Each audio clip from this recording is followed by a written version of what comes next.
তাও কি বন্ধ করলেন? গার্মেন্টস ফ্যাক্টরি না, একটি 34 বছরের পত্রিকা তিনি বন্ধ করে দিলেন। দাবি দেওয়ার প্রেক্ষিতে অঙ্কজ অধ্যায় রচিত করলেন তিনি। আমাদের কয়েকজন সাংবাদিক বন্ধুও তাদের সঙ্গে আছেন। আমি ওই সাংবাদিক ভাইদের বলতে চাই, তারা আমাদের সহকর্মী ছিলেন। তাদের এই সাহস নিয়ে তারা সাংবাদিকতা করেন। আন্দোলন করলেন দাবি দেওয়ার জন্য, পত্রিকা বন্ধ করে দিয়ে পালায় গেলেন। এই আপনাদের সাহস। এত ভয় কেন বন্ধুরা? কেন এত ভয়? শুনেন, যারা দাবি করছে তারা আপনাদের কাছে করুণা ভিক্ষা যাচ্ছে না, তারা তাদের ন্যায্য দাবির পক্ষে আন্দোলন করছে। ন্যায্য দাবিটা যাচ্ছে, ভিক্ষা না, করুণা না। আপনাকে তাদের শ্রমের ঘামের পয়সা দিতে হবে। কেন লুটপাট করেছেন? তাদের টাকা লুটপাট করেছেন, আমাদের শ্রমের ঘামের টাকা লুটপাট করেছেন আপনারা। 150 কোটি টাকার হিসাব আপনাদের দিতে হবে, দিতে হবে। গাজীপুরে 35 বিঘা জায়গা কিনেছেন, কোথায় পেয়েছেন টাকা? পূর্বাচল উত্তরা কারা জায়গা কিনেছেন কোটি কোটি টাকা খরচ করে? সেই জায়গা সেই টাকার হিসাব দিতে হবে। কোটি টাকা খরচ করে মালিবাগে সেগুন বাগিচায় কারা ফ্ল্যাট কিনেছেন? সেই টাকার হিসাব দিতে হবে।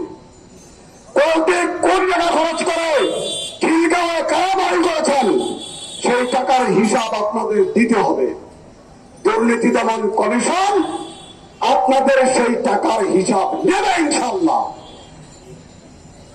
আগামী কয়েকদিনের মধ্যেই আশা করি প্রত্যেকটি মানুষ কুচক্রী ষড়যন্ত্রের উচিত জবাব পাবেন।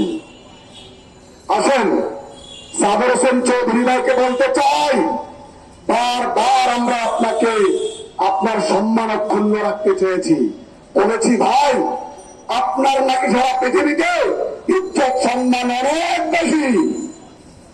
আপনি এক সময় আইপিইউর প্রেসিডেন্ট ছিলেন, অত্যন্ত সম্মানিত একটি প্রতিষ্ঠান ইউনিয়ন সারা পৃথিবীতে, সেটার প্রেসিডেন্ট ছিলেন আপনি। আপনার কি ভাই সম্মান হয় না? আপনার সম্মান নষ্ট করছেন কেন আপনি? 2-4 কুচক্রীর কথা শুনে কয়টা টাকার জন্য নিজের সম্মানটা নষ্ট করছেন? আপনি তো হাজার হাজার কোটি টাকার মালিক, কেন নিজের সম্মান নষ্ট করছেন? কার কথা শুনে? সেসব কুচক্রীরা কি আপনার সম্মান ফিরিয়ে দিতে পারবে? গত 14 দিন যাবৎ যে পরিমাণে মিডিয়ায় লেখালেখি হচ্ছে, কালকে আমাদের মারুফ কামাল সোহেল ভাই একটা লেখা লিখেছেন যুগান্তরে। অনলাইনে সেটি দীর্ঘ সময় লিখছিল। আপনার চেহারাটা তিনি উন্মোচন করেছেন সেখানে, ভদ্র চেহারাটা। আমি আপনাকে বলতে চাই, আজকের এই প্রেস ক্লাবের সামনে থেকে বলতে চাই, সাগর ভাই আপনার সম্মানটা অক্ষুণ্ণ রাখুন। শুনছে আপনি নাকি বাতাসে গুঞ্জন বেশি বাড়াচ্ছে, আপনি নাকি সব আওয়ামী লীগ করবেন, তিন আওয়ামী লীগ প্রতিষ্ঠা করবেন। ভালো কথা, করেন, কোনো সমস্যা নেই, কিন্তু কোন চেহারা নিয়ে?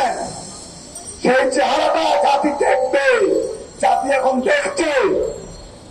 যদি এরকম ক্লেম আর সফট আওয়ামী লীগ করতে চান, কোন সফট দল গঠন করতে চান, সেক্ষেত্রে নিজের চেহারাটাও যত সুন্দর সেভাবে হৃদয়টাও সুন্দর রাখুন।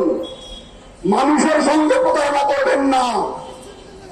আমরা শ্রমিক, আমরা শ্রম দিয়েছি, কাম দিয়েছি, ভয়ের কাগজে বছরের পর বছর। কেন আমাদের টাকা দেবেন না?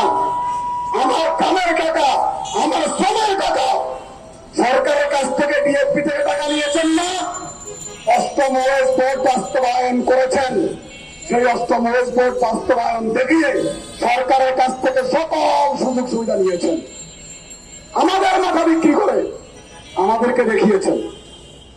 আমাদের টাকা দিয়েছেন, আমরা কেন সেই টাকা পাইনি?